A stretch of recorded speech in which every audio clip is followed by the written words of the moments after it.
Tawang tignan, yung gandang-ganda ka. Ay nako, tigil-tigilan nyo ako sa mga paganyan nyo. Gumiti ka lang palagi. Kasi di ka paano pag ayokong ngumiti? Ha? Nanininda. Pasensya na. Kasi dalang-dala na ako sa mga ganyang klase ng tao. Charot. I am back. It's me, Ganda Wanda. Kasama niyo pa rin dito sa 101.1. Yes, FM. Pero totoo naman, no? Lahat naman ng tao parang sa umpisa lang nabibighani. Yun talaga yung term.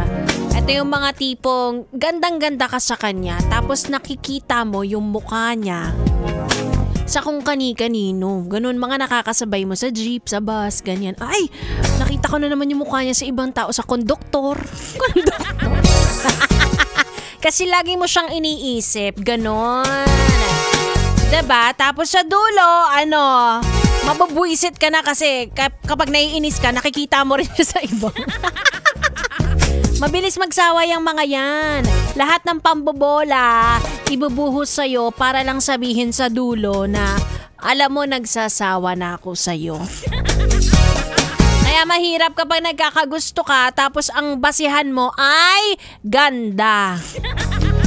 Wala na, lalo ako na, no? Kaya yung mga gandang-ganda sa inyo, ay nako, kilalanin nyo ng mabuti.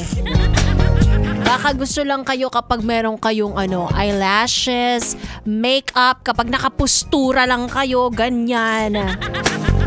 Alam niyo naman ang mga babae, ang tagal-tagal mag-ayos. Paano kapag kasama niyo na sa bahay, kapag wala nang ligo, ayaw niyo na? Ay, naku. Umiinit ng ulo. Ay, nako. Gusto ko na mawala ang init ng ulo ko, kaya sa aking pagbabalik, sasamahan ako ni B-Boy, Bibo, ang Bibi nyo on air. Bibi ko naman off air. Kaya kuya, ikaw na nagte-text ngayon, tigil-tigilan mo na yung pambobola mo dahil hindi naniniwala yung kausap mo. Hindi yan naniniwala. Akala mo ikaw ang naglalaro. Siya ang naglalaro. Hala! Anyway, tuloy-tuloy ang ating tugtugan. Kasama niya ako hanggang alas 9 ng gabi. Dito lang sa stasyong number 1 sa Kalokohan. 101.1 Yes FM.